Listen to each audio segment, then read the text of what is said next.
السلام علیکم کلاس. آج ہم احادیث جو احادیث پاک صلی اللہ علیہ وسلم کو پڑھیں گے. ہمارے کورس میں 20 احادیث ہیں، جس میں سے ہم آج شروع کی 10 احادیث جو ہیں وہ پڑھیں گے. احادیث کی ٹرانسلیشن بھی آتی ہے اور اس سے ریلیٹڈ شارٹ کویشچن آنسرز بھی آتے ہیں پیپر میں. تو آئیے چلتے ہیں حدیث نمبر 1 کی طرف. حدیث نمبر 1. سب سے زیادہ فضیلت والا عمل لا الہ الا اللہ اور بہترین دعا استغفار ہے.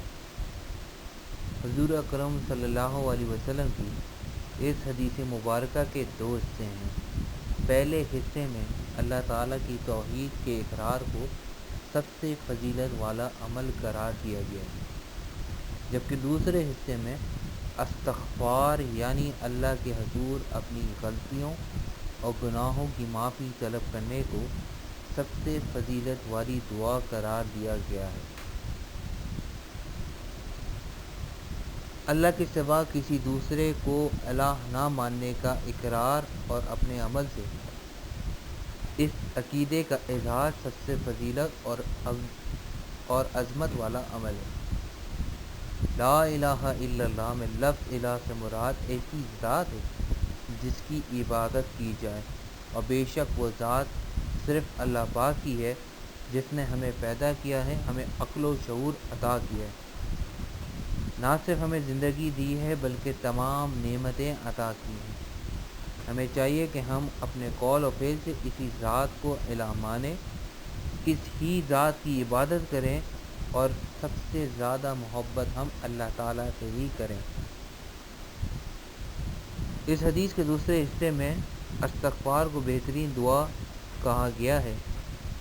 انسان بعض اوقات دنیا کی ظاہری رنگینیوں میں کھو کر اپنے خالق و مالک کی رضا کے خلاف کسی غلطی یا گناہ کا ارتکاب کر بیٹھتا ہے. لہٰذا اللہ کو الہ ماننے کا تقاضا یہ ہے کہ انسان اپنی غلطی یا گناہ پر نادم و شرمندہ ہو اور اللہ تعالیٰ سے معافی مانگ لے، کیونکہ آخری نجات تو اللہ تعالیٰ سے ہی ملنی ہے. اور جب ہم اللہ تعالیٰ سے اپنی غلطیوں کی معافی مانگتے ہیں تو ہم اللہ تعالیٰ کے قریب محبوب اور پسندیدہ بندے بن جاتے ہیں. تو ہم سب کو چاہیے کہ ہم اٹھتے بیٹھتے دل و جان سے لا الہ الا اللہ اور استغفر اللہ کا اظہار کرتے رہیں. حدیث نمبر 2. علم کی طلب ہر مسلمان مرد اور عورت پر فرض ہے. انسانی فطرت کا تقاضا یہ ہے کہ اسے اپنی ذات اور کائنات کے بارے میں ہر اچھی اور بری بات کا علم ہو. اس کے بغیر نہ تو انسان دنیا میں ترقی کر سکتا ہے اور نہ ہی اپنے خالق و مالک کا قرب حاصل کر سکتا ہے. یعنی اس کی خوشنودی بھی حاصل کرنی ہے تو وہ خوشنودی کب حاصل کر سکتا ہے؟ جب اس کے بارے میں انسان کو علم ہو کہ وہ کس طریقے سے اللہ تعالیٰ کی قربت حاصل کر سکے. تو اس لحاظ سے علم حاصل کرنا بھی ضروری ہے. انسان کی اسی بنیادی ضرورت کے پیش نظر حضور اکرم صلی اللہ علیہ وسلم نے اس حدیث مبارکہ میں علم حاصل کرنا ہر مسلمان مرد اور عورت پر لازمی قرار دے دیا. انسان اس وقت تک اپنے مقام اور اللہ کی طرف سے عائد کردہ فرائض کو جان نہیں سکتا جب تک وہ علم کی جستجو کی راہ پر نہ چلے. دوسری بات یہ ہے کہ قیامت کے دن اللہ تعالیٰ کی عدالت میں اپنے فرائض اور ذمہ داریوں کے متعلق جواب دہی کرنی ہے. اس لیے ہر نیکی اور گناہ کا، اچھائی اور برائی کا علم حاصل کرنا بھی ضروری ہے. تبھی ہم دنیا میں بھی کامیاب ہو سکتے ہیں اور آخرت میں اللہ تعالیٰ کی عدالت میں بھی سرخرو ہو سکتے ہیں. حدیث نمبر 3. تم میں سے بہتر وہ ہے جس نے قرآن سیکھا اور اسے دوسروں کو سکھایا. قرآن آخری کتاب ہے اور اس کا موضوع اللہ تعالیٰ نے انسان کو بنایا ہے. یہ کتاب محض نماز روزے کی تعلیمات پر مشتمل نہیں ہے، بلکہ زندگی کے تمام پہلوؤں، خواہ وہ دنیاوی ہوں یا دینی ہوں، معاشی ہوں یا معاشرتی ہوں، سیاسی ہوں یا سائنسی ہوں، سب کے بارے میں یہ کتاب ہماری رہنمائی کرتی ہے۔ ہم آخرت میں بھی تب تک کامیاب نہیں ہو سکتے جب تک ہم اپنی دنیاوی زندگی کو قرآنی تعلیمات کے سانچے میں نہ ڈھال لیں۔ اس لیے ہمارے لیے ضروری ہے کہ ہم قرآن مجید پڑھیں، اسے سمجھیں اور قرآن کی جو تعلیمات ہیں اس کو اپنی عملی زندگی میں اپنائیں اور دوسروں کو اس کا پیغام پہنچائیں اور اس پر عمل کرنے کی ترغیب کریں۔ حدیث نمبر 4، جس نے مجھ پر ایک مرتبہ درود بھیجا، اللہ تعالیٰ نے اس کے لیے عافیت کا ایک دروازہ کھول دیا۔ نبی پاک صلی اللہ علیہ وسلم محسن انسانیت ہیں۔ آپ صلی اللہ علیہ وسلم نے بنی نوع انسان کو دنیا اور آخرت میں کامیابی کا راستہ دکھایا، اپنی عملی زندگی سے ہمارے لیے اسوہ حسنہ پیش کیا۔ انسان پر حضور اکرم صلی اللہ علیہ وسلم کے احسانات کا تقاضا ہے کہ ہر چیز سے بڑھ کر آپ صلی اللہ علیہ وسلم سے محبت کی جائے، جس کی عملی شکل یہ ہے کہ آپ صلی اللہ علیہ وسلم کی تعلیمات پر عمل کیا جائے اور ان سے محبت و عقیدت کا اظہار کیا جائے۔ اور ان سے محبت و عقیدت کا اظہار کس طرح ہو سکتا ہے؟ درود و سلام بھیج کر۔ قرآن کریم میں اللہ تعالیٰ نے سورہ احزاب میں ارشاد فرمایا، بے شک اللہ اور اس کے فرشتے نبی اکرم صلی اللہ علیہ وسلم پر درود بھیجتے ہیں، اے ایمان والو تم بھی ان پر درود و سلام بھیجا کرو۔ اس سے ظاہر ہوتا ہے کہ حضور اکرم صلی اللہ علیہ وسلم پر درود بھیجنے کی اہمیت اللہ کی طرف سے بھی تاکید ہے۔ درود بھیجنے کا صلہ نبی اکرم صلی اللہ علیہ وسلم نے خود اس حدیث مبارکہ میں ارشاد فرما دیا کہ جو شخص مجھ پر ایک مرتبہ درود بھیجتا ہے، اللہ تعالیٰ اس شخص کے لیے عافیت کا ایک دروازہ کھول دیتا ہے۔ تم میں سے کوئی شخص مومن نہیں ہو سکتا جب تک اس کی خواہش اس تعلیم کے مطابق نہ ہو جائے جو میں لایا ہوں۔ انسان کی فطرت میں نیکی یا بدی دونوں کا شعور رکھا گیا ہے، یعنی دونوں کو اس بات کی عقل دی گئی ہے کہ وہ نیکی اور بدی میں تفریق کر سکیں۔ اس لیے ہمیں چاہیے کہ ہم ارادہ اختیار کے باوجود برائی یا گناہ کے کاموں سے اجتناب کریں، اور دوسرا یہ کہ اپنے جذبات اور احساسات اور خیالات کو اللہ کے رسول صلی اللہ علیہ وسلم کی مرضی کے مطابق ڈھال لیں۔ حدیث میں آیا ہے کہ اگر کوئی شخص ایسا نہیں کرتا تو گویا وہ ایمان کی لذت سے ناواقف ہے۔ دوسرے الفاظوں میں اس حدیث مبارکہ میں اطاعت رسول صلی اللہ علیہ وسلم کا پیغام ہے۔ اللہ تعالیٰ نے بھی فرمایا ہے، جس نے نبی اکرم صلی اللہ علیہ وسلم کی اطاعت کی، اس نے گویا میری اطاعت کی۔ تو اس لیے ہم سب پر لازم ہے کہ ہم اللہ کے رسول صلی اللہ علیہ وسلم کی اطاعت کریں۔ جب ہم ان کی اطاعت کریں گے تو ہم اللہ تعالیٰ کی اطاعت کریں گے۔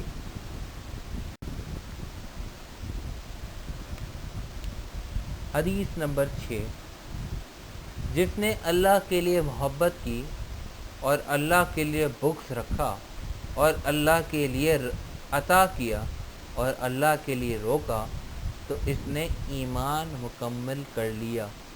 اس حدیث مبارکہ میں تکمیل ایمان کے 4 اصول بیان کیے گئے ہیں۔ نمبر 1، انسان کسی سے محبت کرے تو صرف اللہ کے لیے کرے۔ انسان کسی سے بغض رکھے تو صرف اللہ کے لیے رکھے۔ انسان کسی کو کچھ عطا کرے تو اللہ کے لیے کرے۔ اور کسی کو عطا کرنے سے ہاتھ روک لے تو وہ بھی محض اللہ کے لیے۔ نبی اکرم صلی اللہ علیہ وسلم نے اس حدیث میں چاروں اعمال کو ایمان کی تکمیل قرار دیا ہے۔ چنانچہ انسان سے اللہ تعالیٰ بہت محبت رکھتا ہے، لہٰذا انسان کو بھی چاہیے کہ وہ اپنی محبت کا مرکز اللہ کی ذات کو ٹھہرائے، دنیا میں جس سے محبت رکھے صرف اللہ کی رضا کے لیے، اس کے علاوہ اول تو کسی سے بغض نہ رکھے، اور کسی سے بغض ہو بھی تو اس کی بنیاد محض یہ ہو کہ اللہ تعالیٰ اس شخص کو ناپسند کرتا ہے، لہٰذا جب کسی سرکش اور ظالم کو اللہ تعالیٰ پسند نہیں فرماتا تو ہم کیوں کریں۔ اس کے علاوہ اگر کسی کو مال عطا کریں تو اس کی بنیاد بھی ریاکاری یا دنیاوی غرض نہ ہو بلکہ اللہ کی رضا ہو۔ اگر کسی سے ہاتھ روکیں تو محض اس کے لیے اس سے اللہ نے ہاتھ روکنے کا حکم دیا ہو، یعنی اللہ تعالیٰ نے جس کے بارے میں کہا ہو یا اللہ تعالیٰ کے فرمودات ہوں یا نبی پاک صلی اللہ علیہ وسلم نے ایسے اشخاص کی مدد کرنے سے منع فرمایا ہو تو ہمیں ہرگز ان لوگوں کی مدد نہیں کرنی چاہیے، کیونکہ اگر ہم ان کی مدد کریں گے تو ہم گناہ کے مرتکب ہوں گے۔ ہمیں صرف ان لوگوں کی مدد کرنی چاہیے جن کے بارے میں اللہ تعالیٰ نے ہمیں اجازت دی ہے، اور ہمیں ہر کام یعنی چار اعمال جو ہیں ان کو پورا کریں گے تو ہی ہمارا ایمان مکمل ہوگا۔ وہ چار اعمال کون سے ہیں؟ پہلا اللہ کے لیے محبت، دوسرا اللہ کے لیے بغض، تیسرا اللہ کے لیے عطا، اور چوتھا اللہ کے لیے اپنے ہاتھ کو روکنا۔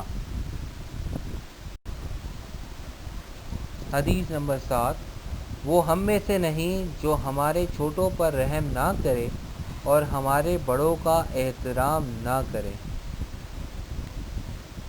اس حدیث مبارکہ میں اللہ کے نبی صلی اللہ علیہ وسلم نے یہ بات بیان فرمائی ہے کہ انسان سے یہ توقع کی گئی ہے کہ وہ اپنے اندر اپنے خالق کی صفات پیدا کرے اور اپنے قول و فعل سے ان کا اظہار بھی کرے۔ مثلا اللہ کی صفت ہے کہ وہ عادل ہے، اس لیے انسان عدل کرے۔ اللہ درگزر کرتا ہے، اس لیے انسان کو بھی چاہیے کہ وہ درگزر سے کام لے۔ رحم کرنا اللہ کی سب سے اعلیٰ صفت ہے۔ نبی کریم صلی اللہ علیہ وسلم کی اس حدیث میں خاص طور پر رحمت پر زور دیا گیا ہے۔ رحم کے زیادہ حقدار ہمیشہ چھوٹے ہوا کرتے ہیں اور بالعموم بڑے عزت و تکریم کے حقدار ہوتے ہیں، اس لیے نبی کریم صلی اللہ علیہ وسلم نے اتنی تاکید کے ساتھ ارشاد فرمایا ہے کہ جو ہمارے چھوٹوں پر رحم نہیں کرتا تو اور بڑوں کی عزت نہیں کرتا وہ ہم میں سے نہیں، یعنی وہ میرے سائے شفقت سے محروم رہے گا۔ حدیث نمبر 8، رشوت دینے والا اور رشوت لینے والا دونوں آگ میں ہیں۔ رشوت قوم کو تباہ و برباد کر دیتی ہے، اور رشوت تبھی عام ہوتی ہے جب معاشرے میں عدل و انصاف ختم ہو جائے اور لوگوں کو ان کے حقوق جائز طریقے سے نہ مل سکیں۔ کسی بھی قوم کی یہ حالت اس کے معاشرتی بگاڑ اور ظلم کی ایک نہایت خراب صورت ہے۔ جس معاشرے میں انسان کے جائز حقوق کی راہ میں ظالم اہلکاروں کے ناجائز مطالبے حائل ہو جائیں، وہاں امن و سکون بھلا کیسے قائم رہ سکتا ہے؟ اسی لیے رشوت کا بازار گرم ہوتا ہے۔ اللہ کے نبی رسول اللہ صلی اللہ علیہ وسلم نے ارشاد فرمایا کہ وہ جہنم کی آگ کے ایندھن ہیں۔ یہاں پر توجہ طلب بات یہ ہے کہ رشوت دینے والے کا ذکر پہلے ہوا، جس سے واضح ہوا رشوت دینے والا بھی اس گناہ کی سزا سے بچ نہیں سکتا۔ حدیث نمبر 9، جس شخص نے کسی ناجائز معاملے میں اپنی قوم کی مدد کی تو اس کی مثال ایسی ہے جیسے کوئی اونٹ کنویں میں گر رہا ہو اور وہ اس کی دم پکڑ کر لٹک جائے تو خود بھی اس کنویں میں جا گرے۔ یعنی اللہ تعالیٰ کے نبی حضرت محمد صلی اللہ علیہ وسلم نے اس حدیث مبارکہ میں اس بات کی تلقین فرمائی ہے کہ کوئی بھی حکمران یا کوئی بھی شخص اپنی قوم کی کسی بھی غلط بات پر ہرگز مدد نہ کرے، اس سے اسلامی اخوت کی بربادی اور اسلامی معاشرے کی تباہی ہوگی۔ یعنی جو شخص کسی جھوٹے اور ناحق معاملے میں اپنی قوم یا قبیلے کا ساتھ دیتا ہے، وہ اپنے قوم کے ساتھ اپنے آپ کو بھی تباہ و برباد کر دیتا ہے۔ اس لیے ہمیں چاہیے کہ ہم بھلائی اور نیکی کے کاموں میں قوم اور نسل یا زبان اور علاقے کی تفریق کے بغیر سچ اور حق کا ساتھ دیں، اور ناجائز کام میں کسی کا ساتھ نہ دیں، چاہے وہ اپنا ہی کنبہ یا اپنی ہی کوئی فیملی کیوں نہ ہو۔ ہمیں ہمیشہ جائز معاملات میں ساتھ دینے کا حق ہے، اور کبھی بھی کسی غلط معاملے میں، چاہے وہ کوئی بھی ہو، ہمارا رشتہ دار، عزیز، دوست، محبوب، کوئی بھی، ہمیں کبھی بھی ناجائز معاملے میں کسی کا ساتھ دینے کی اجازت نہیں ہے۔ اگر ہم ایسا کرتے ہیں تو ہم بھی اس کے گناہ میں شریک ہو جائیں گے۔ حدیث نمبر 10، یقیناً مومنوں میں کامل ترین ایمان والا وہ ہے جو ان میں اخلاق کے لحاظ سے سب سے اچھا ہے۔ انسان کا اخلاق اس کی شخصیت کا آئینہ دار ہوتا ہے، یعنی انسان کی شخصیت کا آئینہ اس کا اخلاق ہے۔ جب ایک انسان دوسرے سے معاملات کے دوران حسن خلق سے پیش آتا ہے تو اس کی شخصیت کا ظاہر اور باطن مکمل طور پر واضح ہو جاتا ہے۔ حسن خلق ہی ایک ایسا عمل ہے جس سے آپس کی نفرتوں کو نہ صرف محبتوں میں بدلا جا سکتا ہے بلکہ دشمنوں کے دل میں بھی گھر کیا جا سکتا ہے۔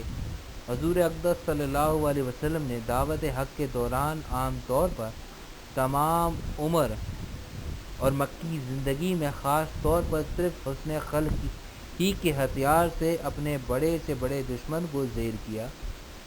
ویسے تو حسن خلق کو نہ صرف مسلمانوں بلکہ تمام انسانوں کو اپنانا چاہیے، مگر مسلمانوں کے لیے تو حضور اکرم صلی اللہ علیہ وسلم نے حسن خلق کو ایمان کی تکمیل کا پیمانہ کہا ہے۔ پیمانہ وہ ہوتا ہے جس سے ہم کسی چیز کو ناپتے ہیں، تو ایمان کا ناپنے کا جو پیمانہ ہے وہ حسن خلق ہے، یعنی اخلاق ہے۔ حسن خلق دراصل روزمرہ زندگی میں اللہ، اس کے رسول صلی اللہ علیہ وسلم، اپنے نفس اور مخلوق خدا کے ساتھ ایک مسلمان کے طرز عمل اور رویے کا نام ہے۔ اگر یہ طرز عمل اور رویہ اچھا ہے تو شریعت کے اصولوں کے مطابق ہے تو اسے حسن اخلاق کہا جائے گا، اور اگر یہ طرز عمل اور رویہ اچھا نہیں تو اس کو برا اخلاق کہا جائے گا۔ اس لیکچر کے لیے اتنا ہی۔ اللہ تعالی ہمیں احادیث پر عمل کرنے کی توفیق عطا فرمائے۔ اس کے ساتھ ہی آج کا لیکچر اختتام پذیر ہوا۔ آپ کا شکریہ۔